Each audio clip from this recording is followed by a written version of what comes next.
Hello everyone, welcome to Bhadrayas academy. जैसे हमने prelims के लिए इंपॉर्टेंट टॉपिक्स का सीरीज स्टार्ट किया है, आज हम उसी सीरीज में एक नया टॉपिक देखेंगे और एक important topic for the prelims preparation.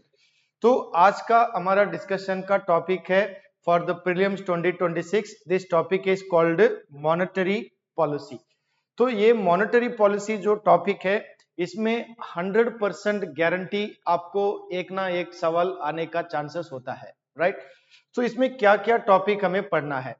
So the first important topic to study is the objectives of monetary policy. मतलब मॉनेटरी पॉलिसी का ऑब्जेक्टिव्स क्या है।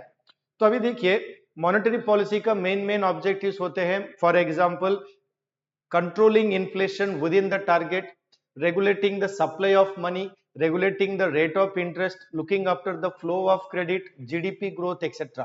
इसको हम बोलते हैं ऑब्जेक्टिव्स ऑफ मॉनेटरी पॉलिसी। तो ये मॉनेटरी पॉलिसी का ऑब्जेक्टिव के बारे में आपको सवाल प्रीलिम्स में आ सकता है। You go through this objectives and what is monetary policy, this basic concept, right. उसके बाद एक इंपॉर्टेंट टॉपिक हमें देखना है, मॉनेटरी पॉलिसी कमिटी। ये बहुत इंपॉर्टेंट टॉपिक होता है एग्जाम पॉइंट ऑफ व्यू में। तो मॉनेटरी पॉलिसी कमिटी जो मॉनेटरी पॉलिसी को फॉर्मुलेट करते हैं या रेपो रेट को डिसाइड करते हैं, इस कमिटी के बारे में आपको सवाल आएगा। तो इस कमिटी को कैसे अपॉइंट किया, कब अपॉइंट किया, इस कमिटी का फंक्शंस, पावर क्या है और इनका रिस्पॉन्सिबिलिटी क्या है, ये क्या रेट फॉर्मुलेट करते हैं। और इस कमिटी में आपको करंट अफेयर भी आएगा। क्यों? अभी देखिए 2024 में गवर्नमेंट ने 3 मेंबर को अपॉइंट किया है, they are appointed by central government. तो गवर्नमेंट ने किसको अपॉइंट किया और कितने साल के लिए इनका अपॉइंटमेंट होता है, तो ये चीज आपको करंट अफेयर और स्टैटिक दोनों में आ सकता है। तो ये बहुत इंपॉर्टेंट टॉपिक होता है मॉनेटरी पॉलिसी कमिटी। अभी एग्जाम में देखिए यूपीएससी में सवाल भी पूछा था, विच स्टेटमेंट आर करेक्ट। तो इसमें क्या होता है, आपको स्टेटमेंट बेस्ड क्वेश्चन आते हैं। तो इसमें पहला स्टेटमेंट करेक्ट है, लेकिन सेकंड गलत है। 12 मेंबर बॉडी तो नहीं है, right. It functions under chairmanship of finance minister, ये भी गलत है। तो हमें मॉनेटरी पॉलिसी कमिटी का पूरा डिटेल देखने से ही ऐसा वाला क्वेश्चंस को आंसर हम दे सकते हैं, right. So this topic therefore I suggest that you study well for the upcoming prelims. The next important topic जो हमें देखना है, this is called inflation targeting under the monetary policy. So monetary policy committee और RBI को government ने क्या दिया, एक इन्फ्लेशन का टारगेट दिया। तो इस टारगेट में ही उन लोगों को काम करना पड़ता है, उस टारगेट को अचीव करना पड़ता है। तो ये टारगेट क्या है, it is 4% plus minus 2%।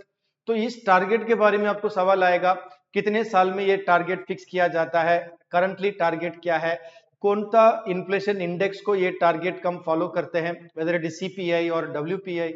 No, ये सब छोटा छोटा इंफॉर्मेशन जो इन्फ्लेशन टारगेटिंग के अंदर आता है, उसको आप एक बार ठीक से देख लेना, ये करंट अफेयर भी बन सकता है, ठीक है। उसके बाद एक जो इंपॉर्टेंट टॉपिक है, इसमें ज्यादा सवाल पूछा जाता है, इसको हम क्या बोलते हैं, मॉनेटरी पॉलिसी टूल्स। तो मॉनेटरी पॉलिसी टूल्स में we have quantitative tools and qualitative tools. अभी क्वांटिटेटिव टूल्स में देखिए, we have a bank rate, repo rate etcetera. इसी में ज्यादा सवाल एग्जाम में आता है। मतलब मॉनेटरी पॉलिसी टूल में आपको मोस्टली ये देखना है क्वांटिटेटिव टूल, क्वालिटेटिव को ज्यादा देखने की जरूरत नहीं है, ठीक है। क्वांटिटेटिव को ठीक से अच्छा से पढ़ना है, इसी में आपको सवाल ज्यादा पूछा जाता है, ठीक है। So this what I have given here, the 8 topics, these 8 topics are very important for prelims. They are called monetary policy tools for quantitative. अभी एग्जाम में देखिए एपीएससी में ये पूछा था, what is the meaning of repo rate. It is basically a quantitative tool. तो repo rate क्या है, उसका डेफिनेशन क्या है, रेपो रेट को कब इंक्रीज करते हैं, कब डिक्रीज करते हैं, वो सब चीज आपको मॉनेटरी पॉलिसी टूल्स के अंदर का टॉपिक में ही पढ़ना चाहिए, ठीक है। नेक्स्ट जो इंपॉर्टेंट है, आरबीआई का मॉनेटरी पॉलिसी में 2 टाइप्स ऑफ पॉलिसी होते हैं। One is called expansionary policy, other one is called contractionary policy. इसको भी हम बोलते हैं डियर मनी पॉलिसी या चीप मनी पॉलिसी या एक्सपेंशन एंड कॉन्ट्रैक्शनरी पॉलिसी। इसी में आपको एनालिटिकल क्वेश्चंस के सवाल आएगा। अगर देश में इन्फ्लेशन हो गया तो आरबीआई को क्या करना है, या एक्सपेंशन पॉलिसी के अंदर क्या क्या कर सकते, क्या क्या नहीं कर सकते, ऐसा क्वेश्चन आपको इसमें प्रीलिम्स में आपको पूछा जाएगा।